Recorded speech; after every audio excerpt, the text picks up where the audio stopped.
La violence sexuelle va être appréhendée à travers deux exemples artistiques. Tout d'abord, une œuvre musicale et chorégraphique. Elle illustre pour moi le mécanisme d'une violence sexuelle et met en évidence les énergies présentes dans cette violence. Ensuite, le parcours d'une artiste plasticienne. Victime de violences sexuelles, son œuvre est traversée par ces énergies. Et dans ces deux exemples, le silence dont nous avons tant parlé ce matin, le silence nous dira bien des choses. Alors, musique classique, chorégraphie et ballet, partons du silence.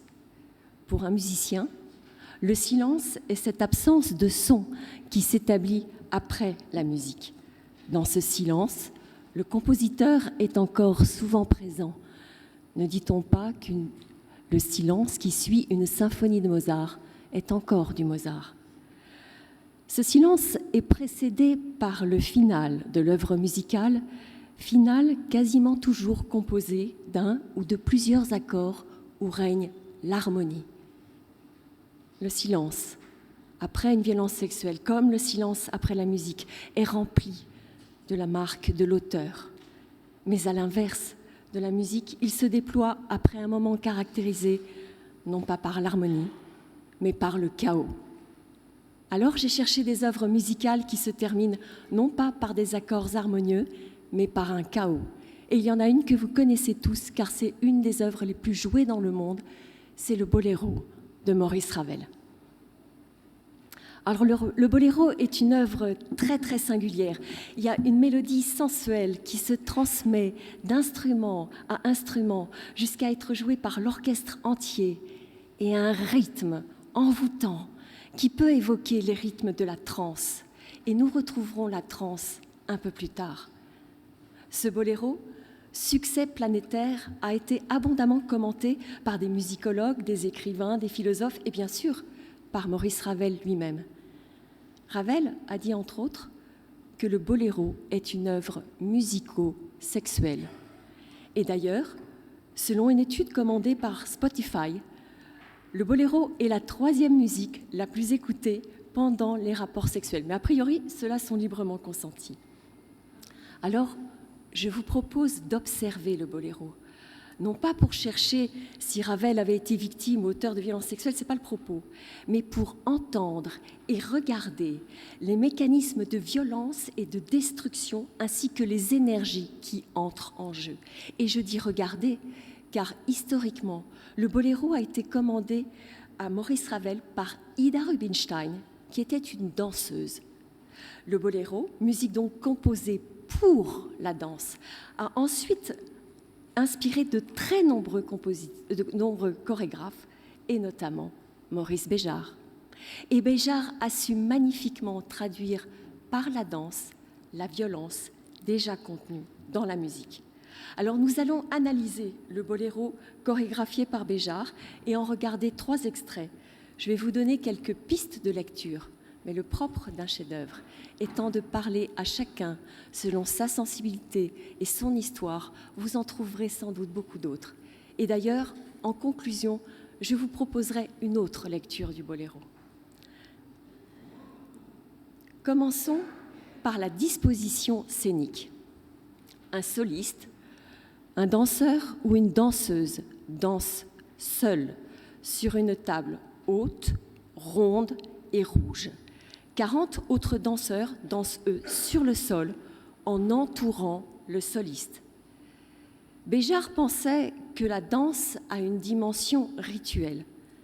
Un être vivant, placé en hauteur, entouré d'êtres humains. N'est-ce pas ainsi qu'une victime, en général un animal, était disposée sur un autel lors des rituels des sacrifices antiques? Donc la position du soliste sur une table haute, rouge couleur du sang, nous suggère qu'il ou elle représente une victime. Pour Béjart, le boléro, je le cite, est une œuvre violente et émotive. C'est une lutte entre une mélodie incarnée par le ou la danseuse soliste sur la table, et un rythme implacable incarné par les 40 danseurs au sol. Et la mélodie, donc le ou la soliste symbolisant une victime, finit détruite par le rythme. Et nous allons regarder cette destruction à travers les 3 extraits vidéo. Mais avant cela, remarquons que le rôle du soliste a d'abord été dansé par une femme, puis par un homme. C'est à ma connaissance le seul rôle de soliste dans toute l'histoire du ballet occidental qui peut être interprété par une femme et par un homme. Et comme le soliste symbolise une victime, peut-être que Béjart nous signale ainsi que les victimes sont des femmes et des hommes. Alors, nous sommes au début du boléro. Il est interprété par Maya Plissiskaya, qui était la danseuse étoile du Bolchoï dans les années 70.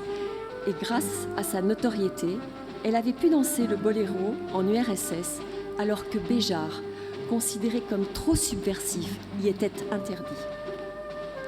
La danseuse est seule sur la table et ses mains en mouvement sont éclairées.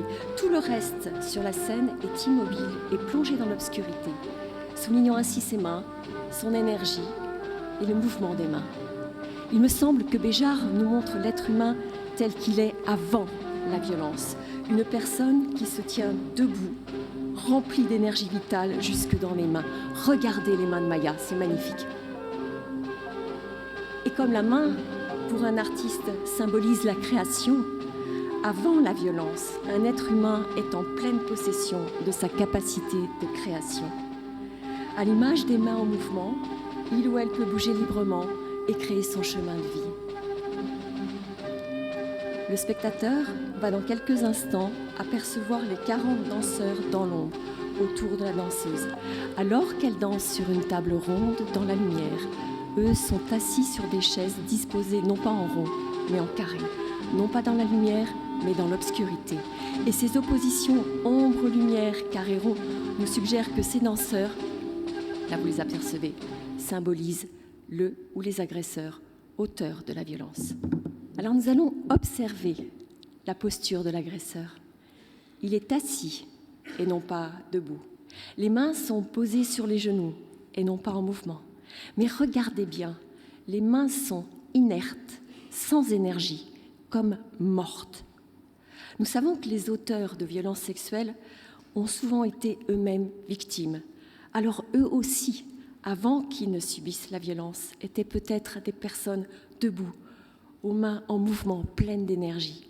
Par cette position corporelle, ne voyons-nous pas à quel point la violence subie détruit les êtres humains? Même si les personnes sont toujours en vie, il y a en elles quelque chose d'inerte et de mort. Progressivement, les danseurs agresseurs se lèvent et viennent encercler la table sur laquelle danse la victime. Observez l'omniprésence de la figure du cercle. Le cercle se trouve dans la musique, c'est toujours la même mélodie qui revient en boucle. Et le cercle est repris dans la chorégraphie. La table est ronde, l'agresseur tourne en rond autour de la victime. Et la victime tourne sur elle-même comme prisonnière. La référence à la violence sexuelle est maintenant évidente. Regardez le mouvement des hanches des danseurs.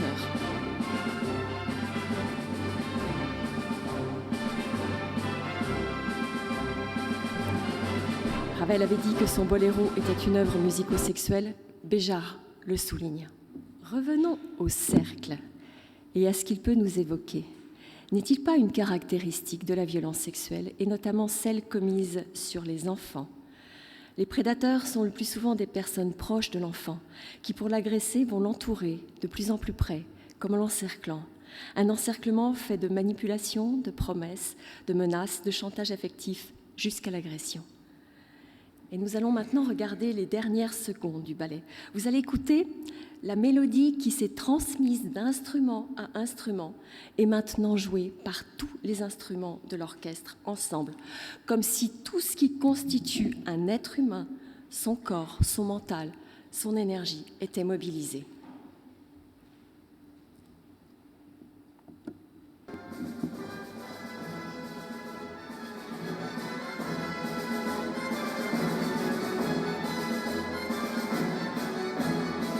l'image de la mélodie qui va disparaître dans le chaos sonore, le soliste victime va être submergé, envahi par l'agresseur. Observez les énergies, celles des agresseurs et celles déployées par la victime. Énergie d'une violence et d'une force de destruction telle que nous les qualifions d'énergie meurtrière. La victime s'effondre. Tout se referme dans le silence. La musique a cessé, mais tout est inscrit dans le corps de la victime. Merci.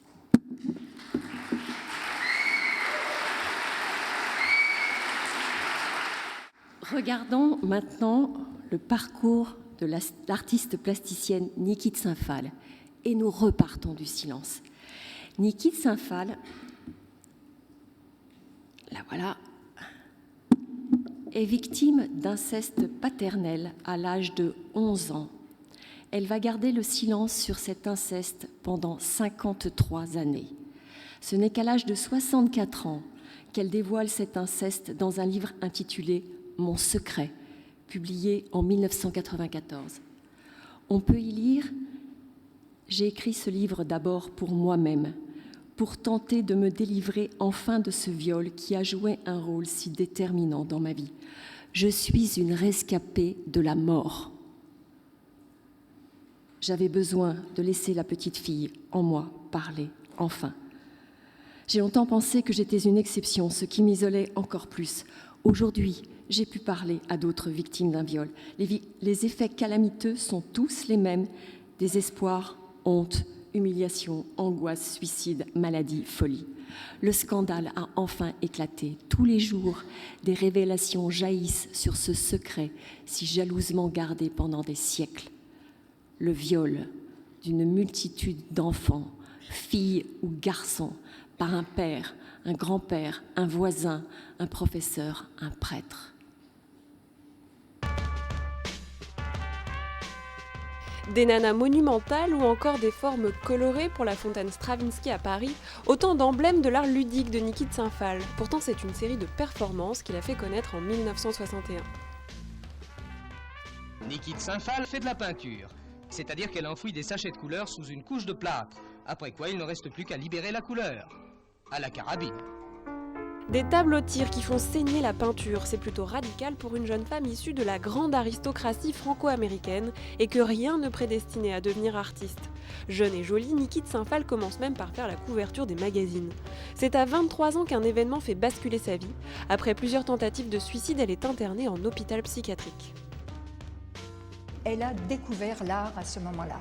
Dans sa chambre d'hôpital, elle avait une porte-fenêtre qui ouvrait sur le jardin. Elle a commencé à amasser des cailloux, des brindilles, et puis des amis lui ont apporté une boîte de couleurs. Elle a dessiné et elle s'est rendue compte que l'art avait un effet très apaisant sur elle. Elle a tout de suite commencé à raconter des histoires autour de sa vie. J'ai été frappée par la description de la maladie et de l'hospitalisation de Niki de Saint-Phalle.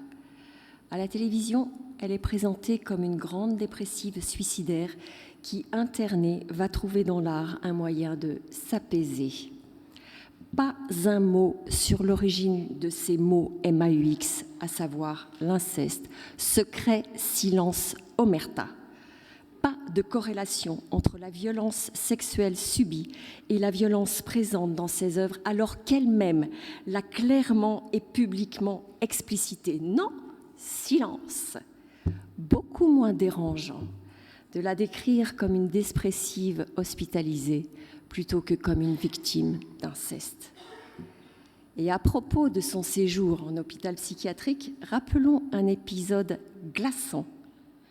Niki de Saint-Phalle donne au psychiatre qui la soigne une lettre écrite par son père où celui-ci avoue l'inceste.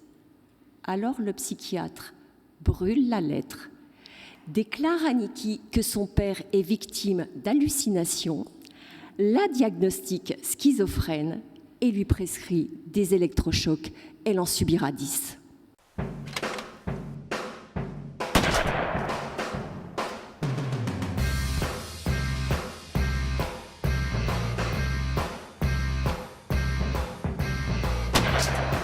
In shooting myself, I took aim at society and its injustices. In shooting my own violence, I took aim at the violence of the times. C'est l'intervention du spectateur et du tireur ou de la tireuse qui fait que le résultat est tel qu'il est.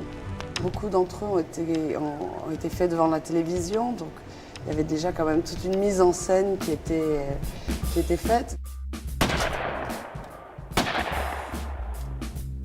My problem is creating now, is creating beauty, is creating something which has to do with you, which has to do with now, which has to do with bombs and everything exploding and the end of the world.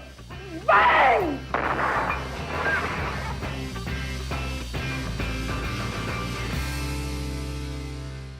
Alors, plusieurs remarques. Tout d'abord, le titre, très signifiant. Tire vient du verbe français tirer, mais tire existe en anglais et a deux significations. Lorsque c'est un nom, tire signifie l'arme. Peut-être que la violence subie et cachée de Nikki peut s'exprimer grâce à ces tirs, l'arme. Peut-être que ces larmes ne peuvent couler qu'à travers la peinture qui coule après un tir. Et lorsque c'est un verbe, tire signifie déchirer, explicite pour une victime d'inceste. Autre remarque, Nikki ne réalise pas ses tirs seule dans son atelier, loin des regards. La création de ses œuvres est une performance où la présence d'un public de témoins est nécessaire, l'inverse de son viol qui, lui, s'est déroulé sans témoins. Ensuite, ces œuvres ont besoin de la destruction pour exister. Il faut des tirs avec une arme à feu pour que les peintures colorées coulent sur le fond blanc. Sans destruction, pas de création. Comme si Nikki traversait sa propre destruction en créant. Enfin, l'environnement sonore de ces œuvres, pas une musique agréable à écouter, mais le bruit violent, effrayant d'une carabine. Le bruit, l'inverse du silence qui a entouré et suivi son viol, mais un bruit synonyme de mort. Fin 1963, Nikki renonce au tir, car elle s'est sentie devenir, je la cite, dépendante de ce rituel macabre où elle était dans une sorte de transe extatique. Tiens, le rituel, la transe dont nous parlions pour le boléro. Et elle écrit « Il fallait du neuf ou rien ». Le neuf, ce sont les nanas, à partir de 1965. Les nanas sont inspirées par la silhouette d'une amie enceinte. Et en 1966, Nikki crée au Musée moderne de Stockholm une nana monumentale et éphémère appelée Hon, elle en suédois. Cette nana est couchée sur le sol, le public entre par son vagin et se promène ensuite dans son corps. Pour le public, Hon est une expérience qui va les marquer et dont ils se souviendront longtemps après la destruction de l'œuvre, un peu comme un viol marque ceux qui l'ont vécu.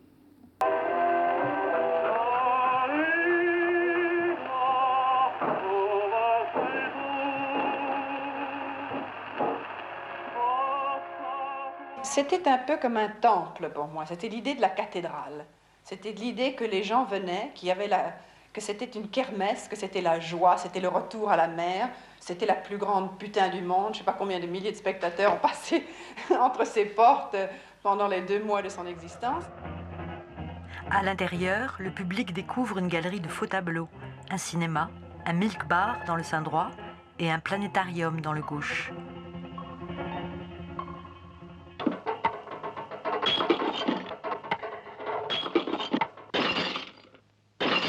Et c'était aussi la menthe religieuse, la dévoratrice, enfin elle avait beaucoup d'aspects, oui, de fonctions. Est-ce que vous n'avez pas imaginé qu'elle pouvait broyer et digérer son public? Oui, je pense qu'elle le faisait, parce que je pense que c'était pas tout à fait pareil quand ils sont sortis que quand ils sont rentrés. La Hon est détruite 3 mois plus tard.